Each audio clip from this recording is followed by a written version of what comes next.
Hi, this is Sue Jackson, and I'm here today with a tag video.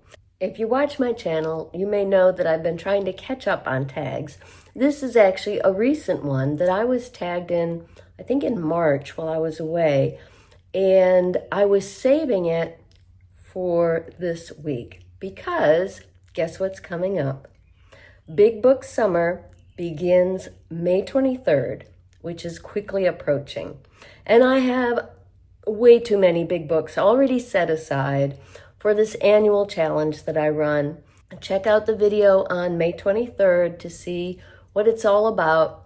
It's quite simple. A big book is 400 or more pages, and you just challenge yourself to read 1 or 2 or however many you want during the summer, from the Friday of Memorial Day, which is May 23rd this year, until Labor Day, which is September 1st this year. So I have been saving this tag video because I'm at the point now where I can fit in one not too long book before I start my big book summer reading. And I have so many books on my to-be-read bookshelf. One of the shelves now has double rows, like full double rows. It's overwhelming. So this is going to help me choose what book I read this week before I jump into my big book summer reading. So this is the quick to judge tag, which I should have said earlier. It was created a few years ago by Ali Risdell. It was revived and brought back to life by Jessica at Jess Book Girl TV, and she tagged me. I was also tagged by Talia Nerds Out. So, like I said, the timing is perfect for me. So this is quite simple. The prompts are pick 5 to 10 unread books from your shelves. As Jessica did, I avoided sequels. Read the first paragraph of every book. Rank the books based on the first paragraphs. Add your highest ranked book to your upcoming TBR. And in my case, I'm going to read it right away. First up is a book that I just recently acquired, Tom Lake by Ann Patchett. While we were on our month-long road trip, we went to Parnassus, Ann's bookstore, fabulous bookstore in Nashville, and I had to get something by Ann, of course. There was a whole display of books signed by Ann Patchett. Got my Parnassus bookmark as well. So I definitely want to read this. I've listened to several of her books on audio, but I somehow missed this. Okay, so first paragraph. That Veronica and I were given keys and told to come early on a frozen Saturday in April to open the school for the Our Town auditions was proof of our dull reliability. The play's director, Mr. Martin, was my grandmother's friend and State Farm agent. That's how I was wrangled in, through my grandmother. And Veronica was wrangled because we did pretty much everything together. Citizens of New Hampshire could not get enough of Our Town. We felt about the play the way other Americans felt about the Constitution or the Star-Spangled Banner. It spoke to us, made us feel special and seen. Mr. Martin predicted a large turnout for the auditions, which explained why he needed use of the school gym for the day. The community theater production had nothing to do with our high school, but seeing as how Mr. Martin was also the principal's insurance agent, and very likely his friend, the request was granted. Ours was that kind of town. Sounds like a great beginning. Next up is a book that I have to admit I did not plan on reading. This arrived in a book subscription box that my son got me. The Sirens by Amelia Hart, and it looks like fantasy, and I don't read much fantasy. However, this is one of the books that at the Booktopia event I just went to, this was one of the books recommended by the booksellers at the beginning of the event. And it sounded pretty good. So let's see what the first paragraph sounds like. First, there's a historical note. We'll skip that. Each line is kind of its own paragraph, so I'll just choose a paragraph-sized chunk. Prologue. She breathes in time with the sea. In, the waves crash against the rocks, frothing through the mouth of the cave, icy on her toes, her shaking thighs. Out.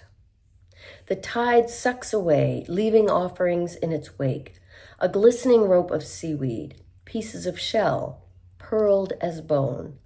She grits her teeth, but the pain rips through her, a bright, shocking thing, and the next breath is a scream. Another contraction, her cry swallowed by the thundering waves. She knows she is safe in her dark cave with its slick rocks and its steady drip of salt, but the sea is hungry and it must be fed. She places a shaking hand between her legs, feels the baby's skull with its bloodied call. Now. Ooh, that is quite an exciting beginning. I guess I should be ranking these as I go. I'm going to do that at the end. Next up, a Christmas gift I've been dying to read, The Road to Roswell by Connie Willis. She's one of my favorite authors. I love all her time travel novels. She writes the Oxford Time Travel series. Blackout and All Clear are two of my favorites and my husband's as well. This is something very different from what I've heard about an alien visiting Earth and going on a road trip with a human. And again, and I'm going to do this with all the books, I'm going to read about the same amount as in the other books, even though some of the paragraphs are just one line. Serena wasn't in the airport waiting area when Francie got off the plane in Albuquerque, but a man carrying a sign reading, "First Contact Committee, welcome to the UFO Festival," was. UFO Festival? Serena hadn't said anything about a UFO festival going on at the same time as her wedding. Maybe it's not in Roswell, Francie thought hopefully. But of course it was. Where else would a UFO festival be? And as if to confirm that, here came two guys in Star Trek uniforms and Spock ears, hurrying up to greet a third in a silver unitard and a gray alien mask with large black almond-shaped eyes and no nose. So, sounds like Connie's fabulous sense of humor is on display here. Hang the Moon by Jeanette Walls. She's the author of The Glass Castle, Half-Broke Horses, what else? My book group has read most of her books. The Silver Star, I think we read as well. Yeah, great author. So this is historical fiction. Prologue. The fastest girl in the world. That's what I'm going to be. I decided this morning. It was the best kind of morning. Sunny, but not too hot. White clouds that looked like dumplings way up in the bright blue sky. Birds chirping away at each other, and little yellow butterflies dancing around. I'd buttoned up my sailor suit and was buckling my shoes when the door opened. It was my daddy, the Duke. That's what everyone called him. "I got a surprise for you, whippersnapper," he said. "A present." "A present? But it's not my birthday." "I don't need some special occasion to give my own daughter a present. If I say today is a present-giving day, it is. And mark my words, girl, this present is going to change your life." Ooh, sounds interesting, intriguing. And finally, Wish You Were Here by Jodi Picoult. I might have gotten this one Christmas 2023. It's been on my shelf for a little while. And I love her novels. I really do want to read this. Yeah, she is definitely one of my favorite authors. Chapter 1. I really should have gotten my reading glasses so that I don't have to hold it so far away. March 13th, 2020. When I was 6 years old, I painted a corner of the sky.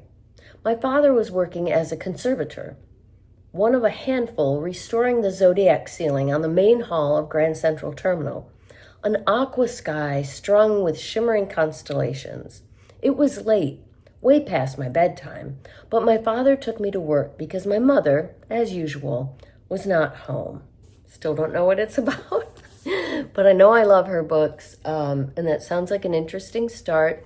It says March 2020, so I'm guessing this is a pandemic novel, which I'm fine with. The pandemic changed my life, but it is still changing my life because of my immune disorder. So yeah, I don't think, and lockdown, that was just the rest of the world living the way I often have to live anyway. So yeah, I can read pandemic books. Okay, so I think because of the timing, I think the opening paragraph I like the most is From the Road to Roswell by Connie Willis, because I can tell it's going to be a very funny novel.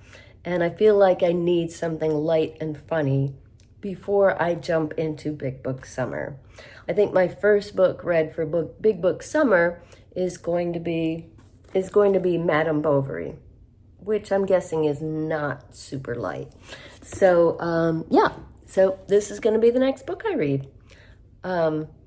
Unless, one caveat, unless it takes me so long to finish my current book that I only have time for a really short book, because this one is a little longer, 394 pages. But knowing Connie Willis, I think I'm really going to enjoy it, and I think it's the right book for the right time. Prompt 5 is invite someone else to do it.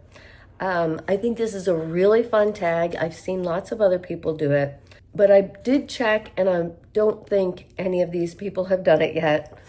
I am tagging Daniela at Uncommon Reader, Kat at Kat's Novel Adventures, Margaret Pinard, and Sanchita at Sanchita Away. Sanchita has a new channel, and she was just telling me in a comment that she hasn't done a tag video yet. So while I was encouraging her to do the BookTube newbie tag, Sanchita, you are tagged now, so you have an excuse to do your first tag video. And anyone else, this is a really fun tag, especially if, like me, you're at a point where you've got a lot of books to choose from and you're not sure what to read next. So feel free to join in.